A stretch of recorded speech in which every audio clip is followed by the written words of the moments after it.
interview on behalf of UNESCO on the foresight program, which we have at UNESCO to look at trends as they come and affect the activities of the organization, particularly through education, sciences and culture. And I was intrigued to ask you for this interview when we had a brief conversation yesterday about gender equality. You as a senior statesman, you have seen it all. You have seen the decolonization process of Africa personally. You have been a freedom fighter. You have brought your nation to independence. You have presided your nation in a very peaceful manner and in a very prosperous manner. And today you are a revered elder statesman, if I can say this. And so we have you here to learn from your experience and to learn from your insight and from your guidance. And I just wondered if one could focus a little bit on the issue of gender equality. It is an impression that globalization has also helped focus much more on gender equality. In the past, gender and gender equality was an issue of the family, an issue of the community, an issue of the nation, but that it becomes a global issue is of relative recent vintage. What are your thoughts about gender equality and where do we go today in this world with gender equality? Gender equality is a matter of urgency, particularly in the developing countries, because our culture normally, when in my family, for example, I was the firstborn, and I was followed by the girls. Now, when we are in our home, I do exactly what my father does. Well, it's to look after cattle, is to milk the cows, is to prepare for milk in a calabash and produce butter, and make sure that during the rain season, cattle are looked after so they don't go and they destroy the crops, like millet, which we call mahangu, and so forth. So that is, when we are in the house, that's my responsibility. And my sisters, they follow what my mother does. We work together in producing crops, millet, for our own consumption in the house as a family. And then thereafter, they go and prepare the food in the kitchen. For example, there is a line there where boys cannot go to the kitchen. So you wait until food is brought to you, you eat, and you go and do your work, or with my father, or just alone, because I know my responsibility in the house. So, but now, it has all changed. With the modern economic information technology, for example, a tractor or an excavator, you don't need anymore to have a heavy gear to put in. Until recently, during the 60s, this was the work of the men. And it was heavy for women to put in heavy gear. But now, with the latest information, also girls can drive these heavy tractors because they just press the button and they hold on the steering and move the tractor and go and do exactly what the man normally does. So, therefore, to us in the developing countries, it's very urgent to adopt a system of gender equality. In Namibia, for example, the land size of Namibia is exactly like the French Republic and the Federal Republic of Germany and some British Isles put together. That's what constitutes the land size of Namibia, with a population of 1.8 million. Now, during when mothers deliver children at the hospital or clinics, you find that more girls are born every year and less boys. Now, when they're grown up, it's obvious for economic development. In Namibia, for example, is blessed with the minerals such as copper, diamonds, gold, uranium. Also use marine biologists. We need those to catch fish, also to mine in the sea, because we have some minerals in the ocean. So many alone cannot do this. It's obvious that there is a demand for everybody to contribute in order to ensure the eradication of poverty, disease, and ignorance in our country. If you look back to your prime days as a liberation leader, can you reflect a little bit what was the role and the equal role of women in the liberation struggle? Yes, certainly in our People's Liberation Army of Namibia SWAPO's military wing, we also had battalions of women. And the women are very skillful in operating the anti-aircraft gun. When the enemy jet fight come, they quickly put to the position the weapon on the target, and they quickly do here, because women are very skillful in their hands than the men.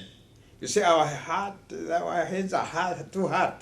So but she will quickly, once the gun is put in a position, targeting the enemy jet fighter approaching, she will quickly just and destroy the enemy aircraft. So it was equal contribution. Yes, to and to equally women were also very good with the communications. And in most cases, you find that some of the women were very, very tougher than the men. You could walk 100 kilometers per day, for example. And she can walk even more than that. They're very, very tough. And when the commander gives, deploy them on the field, she may decide that she wanted to go to fight. This role was reflected in when then the positions of state were filled in practical terms. in parliament, yes, I'm speaking and government. from experience. Yeah. Yes, the lady, she said, no, I want to go to the front. And she's a commander. But then in peacetime. But you see, you have to use all many tactics in order to say, you see, you have this responsibility, that responsibility, in order to avoid her, not to say you cannot go to the front, because she can go to the front and equally fight like men. So it's where we, in the SWAPO party, decided now, because of modern economic development, information technology, that we should have 50-50 men in parliament in our party. Right now, our Secretary General is a female comrade, but she's a lawyer by profession. She's also the Minister of Justice. The same is true for the government. You're also going to 50-50 for ministerial. Yeah, this is what we are planning that, but we have not reached that yet. So I think next we are coming. We have election in November, this coming November, from 27 to 28. And I think we are going to have more female comrades. But if we have not reached 50-50, next election I'm sure we are going to reach 50-50. What do you so think? That is the demand of SADC, member states, our regional economic grouping. And also that's the demand of the African Union also. True. So we have an obligation now to fulfill that. How do you look at the national level? all of that takes also money. No. Are you It's accepted. Are yes. you proposing that additional resources are being reserved in a national budget for gender equality? That this should be used in order to promote much more the role of women in the national development? In the Well, nation probably building? no need for enlarging of the national budget in order to employ female comrades, but more money is needed for the children at kindergarten level. There is where really we need to have in every section or branch or district of the SWAPO party structure to have more resources in order to ensure that children at the kindergarten level are introduced to computer. Because once you do that, when the child will go to grade 1, or start at 1, in other words, definitely the child who was introduced while at the kindergarten level to computer will quickly just go like this. So there you want to ensure So, equality. yeah, we need more resources there. But as to the comrades who have been in the struggle, they already know their responsibility. If she's a female and they're given a tractor, she know we have female comrades who can dismantle the tractor and see what the problem, repairing it, and start working on the field. So this is what we are encouraging in the whole country, because we have a small population with a big country. For example, as I said, the land size of Namibia is exactly the size of France and Germany put together, and some British Isles. And how many population of France? I think Germany were more than 81 million. I don't know now. 83 million. And France probably, 70, I don't know. 75. So you 75, so it should. Namibia has 1% of the France and Germany put together. Right. We are compelled by the situation to make sure that we have to develop our copper, our gold, our uranium, our diamonds, our manganese, and iron ore, and those who will be doing agriculture, animal husbandry, and marine biologists, and seaweed, mariculture, and aquaculture, that there's no more people. We need to import more people at a later stage from other countries. Let me go a second from the national level to the international level. The United Nations somehow was the midwife of the creation of Namibia, and we were all very thrilled and excited to see when you led the country to independence. That was a war. Well, but the UN plays is, a positive role. You see now in the international field increasingly women taking leadership roles. We are very proud to say that just about a week ago, a new designate Director General for UNESCO has been chosen, a woman from Bulgaria. That's progress. You have a woman, a Chinese lady, leading the World Health Organization. You have a woman leading the UN Population Fund. You have a woman leading UNICEF. You now have a woman leading UNDP. How do you feel in terms of gender equality in international organizations, which should be close to your heart? Are you satisfied, or should that trend go on? Well, in the international organization, I would venture to say that at least 85% of United Nations specialized agencies should be led by women. For example, in UNICEF, the women know how to handle the children better. Your hand is so hard and mine is so hard. How do you handle the children? But they handle it with great care and they move faster. You come there, you look at the child, when you try to catch the child, even afraid of being touched by you and I. So, but when the child sees the mother comes, the child starts to smile. So you see all those, that makes a great difference. So therefore, specialized agencies definitely should be led by female. That makes a great difference. But we the men, we must go for constructing buildings, constructing roads, And the women there, they are also needed, in the case of Namibia, for example. Let me ask my young colleague. She's the future of the UN international organizations. What do you want to ask the president on gender equality? I've been thinking it's very interesting how you see the role of women in development. I think it's kind of a critical area that anytime we do a development project, women should definitely be a part of that.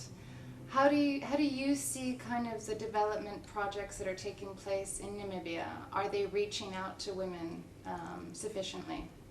For Namibia, as I have said, women are more than the men.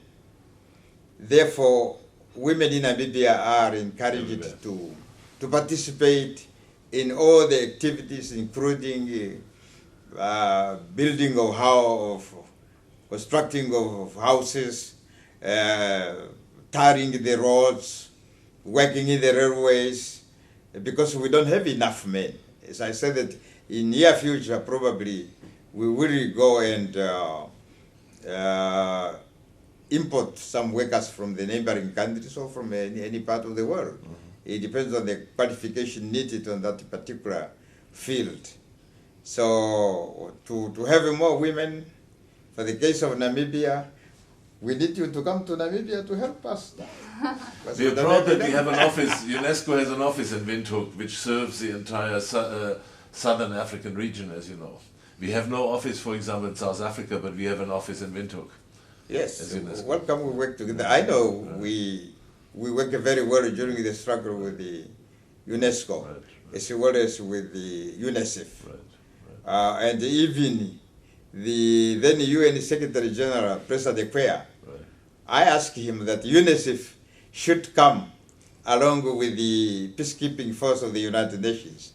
But normally, peacekeeping force don't come along with the UN specialized agencies. But in this case, he agreed. And they play a very vital role because of the neglect of education by the apartheid regime. You know, at the time of independence, we had about, I think, 12 system of education. We had education for whites, which is a normal, the best education. We had education for colored people, the mulattoes.